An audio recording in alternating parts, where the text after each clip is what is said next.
Alright, we get, or I get asked time and time again to do more intruder patterns. So I'm going to do one we came up with a few years ago. It's just simply called the purple intruder. We'll start with regular plastic tubing, large diameter. We'll just melt the end back.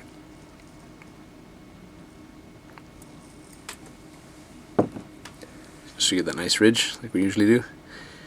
Okay. And with a lot of our tubes we'll add cones or discs to the front of them, and in order to do that you have to add small diameter Scandinavian tubing, or liner tube we sometimes call it. We have to insert that into the large diameter plastic tube.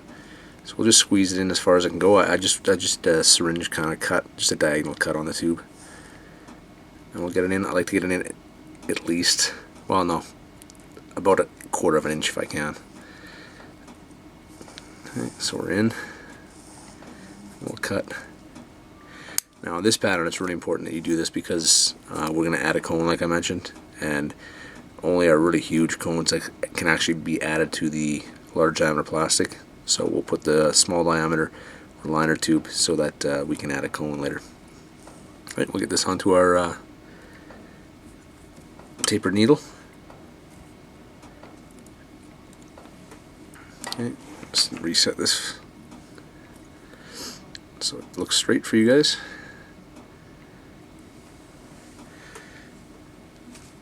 And as always, we want to make sure that we make a nice connection on the junction between the two sides tubing. Okay, so what I'm going to do is just add a lot of pressure right where the joint is. You've probably seen me do this before. A lot of pressure. A friend from Europe of ours taught us this. It really makes a difference. Okay, and now we'll tie back to the end, always leaving that 1/8 inch gap. Okay.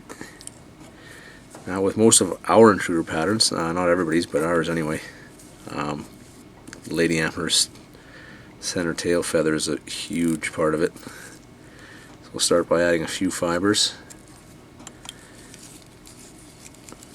Okay, and some guys will put these in dubbing loops, some guys won't. I like to just add them in, I guess you could say, chunks, or just kind of big blobs around the actual diameter of the tube.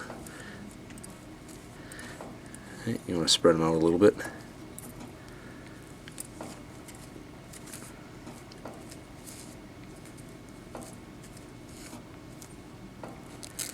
I usually do three groupings.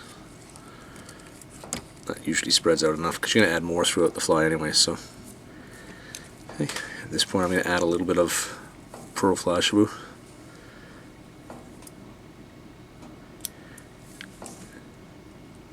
Just a few strands.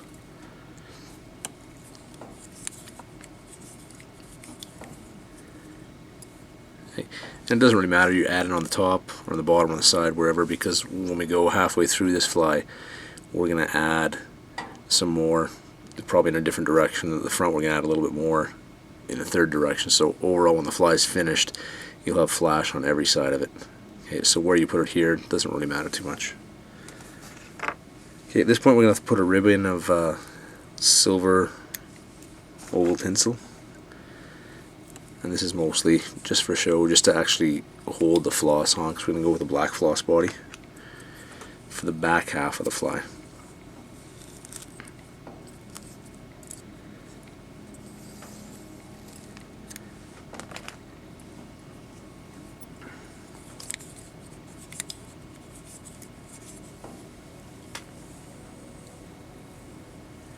And we'll try and get this as even as we can.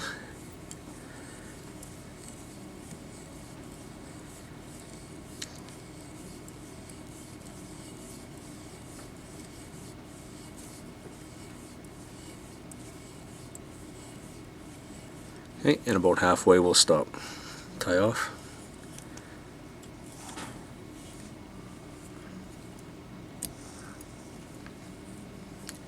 Okay, we'll counterwind the tinsel just to secure that floss body.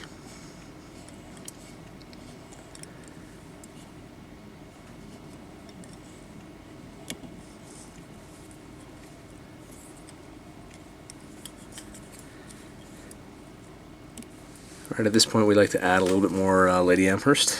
I'm going to go purple again. And we're going to do the exact same thing, put it in 3 clumps around the tube.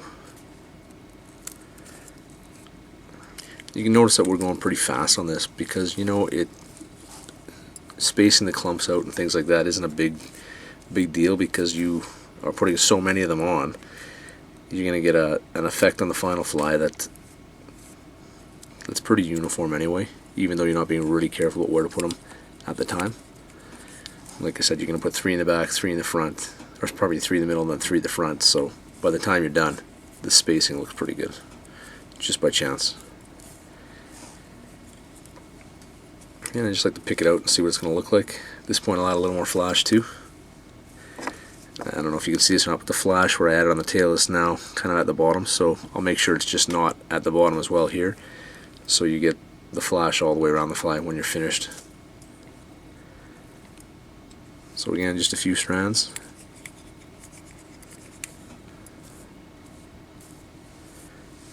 It's starting to come together there.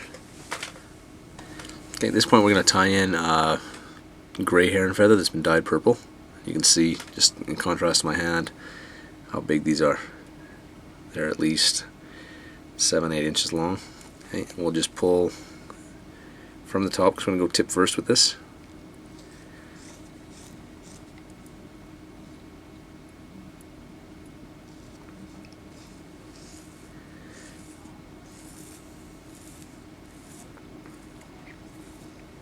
You can see with this gray heron, the best part about it is you can see how sparse the fibers are compared to the length of the actual stem. So you have a lot of room to wind this thing. So we'll tie it in by the tip and just kind of secure it back. Alright, at this point we're going to go with the dubbing body. I'll use seals for this one. And I'm sure I've mentioned this many times in videos, my personal preference is to put it on quite loose without a dubbing loop. I feel that seal looks a little better when it's loose. When you go really tight on it, really close to the shank and kind of knit it right in, it just ends up looking like wool or yarn.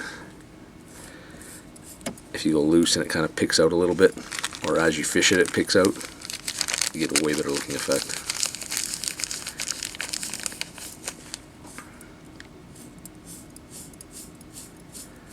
So if it looks like I'm putting this on really kind of halfway, it's intentional.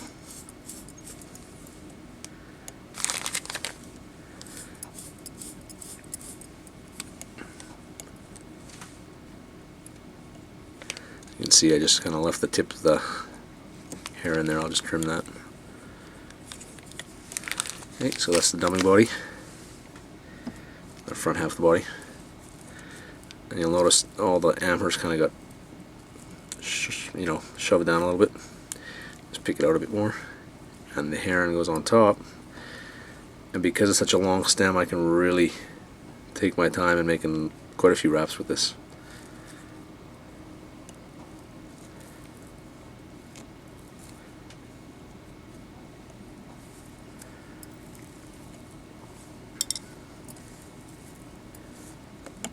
Best stuff about this really extra large stuff is I even have enough to do 3 or 4 more wraps at the front.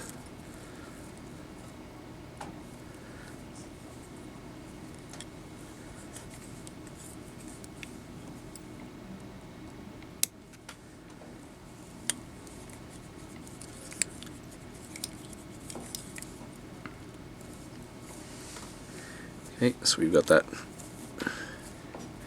nice looking effect there with the heron, and I'm gonna kind of splurge a bit. I'm gonna go with the second heron feather here too, just to really bulk up this pattern,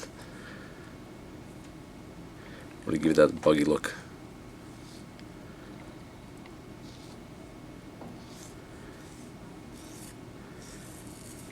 So again, I'll go tip first. And at this point it's just like adding a collar. Because this gray heron is so thin, the stem of it's so thin, don't have to worry about bulking the head up too much.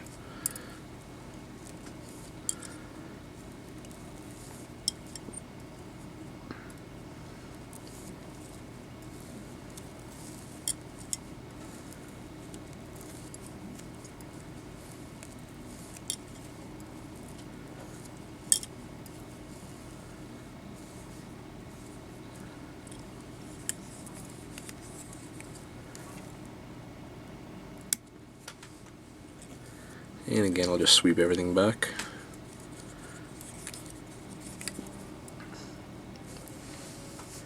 You see how that just kind of double up the heron that was on it. At this point now I'm going to add a little bit more Lady Amherst pheasant.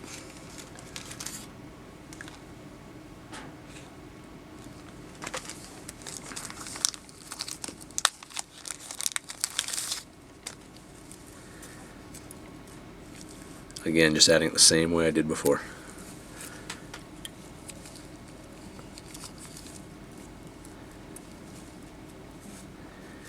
And if it's looking a bit sparse, you might want to do 4 clumps instead of 3. It's all personal preference. Since you can't directly ask the fish.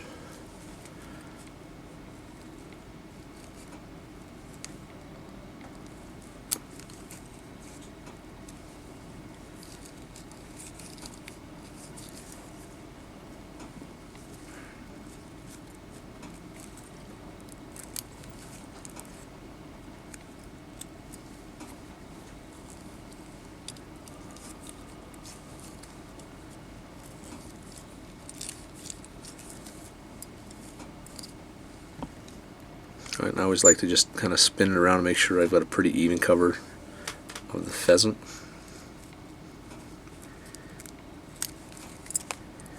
I notice there's kind of a chunk on the bottom here that doesn't really look like it's part of the same fly, so I'll throw in a little more.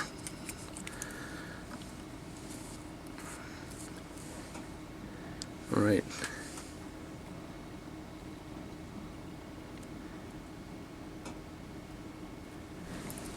I'm just going to throw in a last little bit of flash.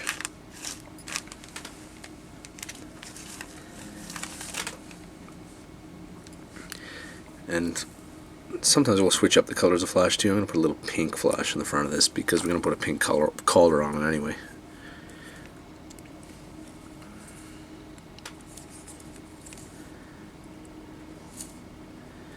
You can see that flash there. And, you know, I'm sure most of you guys know that it's really easy to go overboard with flash. Be careful with that. I know I've done it many times. And you get the fly in the water and it almost looks like a walleye jig or something with just crazy amount of flash and just too much going on for a fly. I'm going to put a collar on here of pink mallard.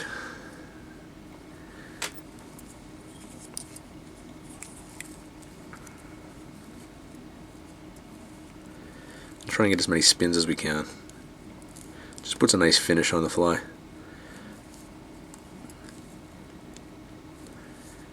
And you could go purple on this too, but I find the pink just gives a little bit of contrast. Nothing ridiculous looking, but I mean just a little bit of difference between the purple.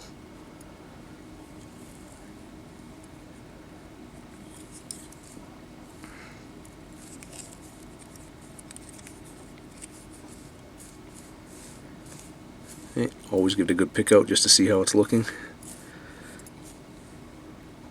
Okay, at this point we'll have the jungle cock.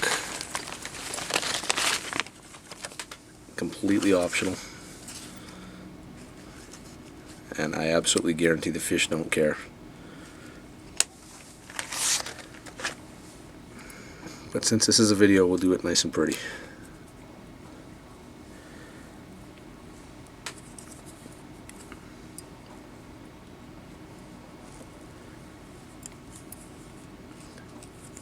You want to get a few wraps, make sure that's really secure.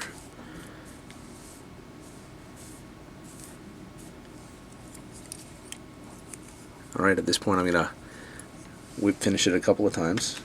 We're actually, the original pattern we created for the purple intruder was to have a bead head, or a cone head, pardon me. So we're going to put a cone on this one as well.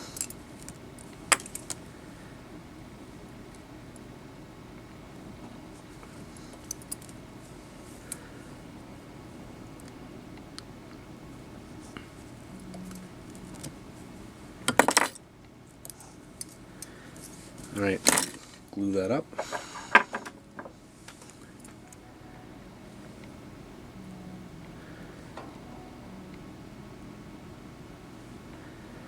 You know, especially for this pattern, I'll actually go, I'll zoom in on this, I'll actually glue even up further from the head. And I know it looks really goofy, but once you put that cone on, it just kind of gives a little more security to it.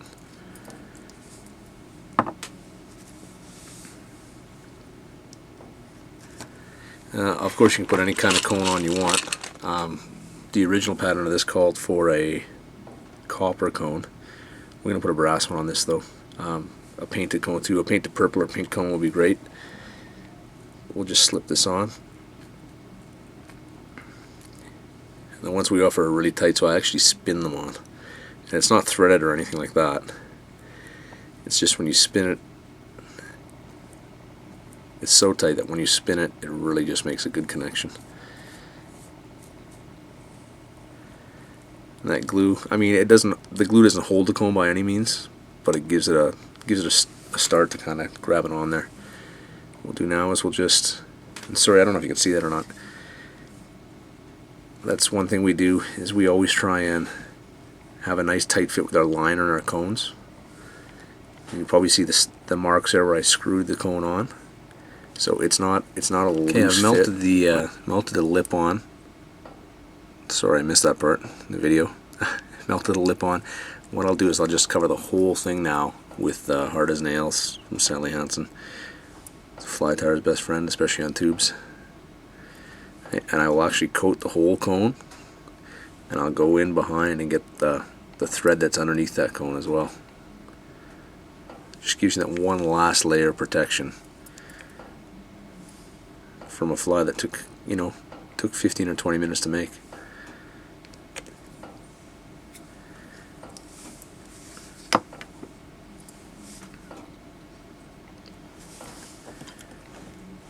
Right, so there's the final fly. Now you can see the lady amherst is all the way around the fly. The flash is all around the fly. And just gives you a nice looking pattern. Now, of course, if you want it weighted, you could do it on a metal tube as well. That's the purple intruder.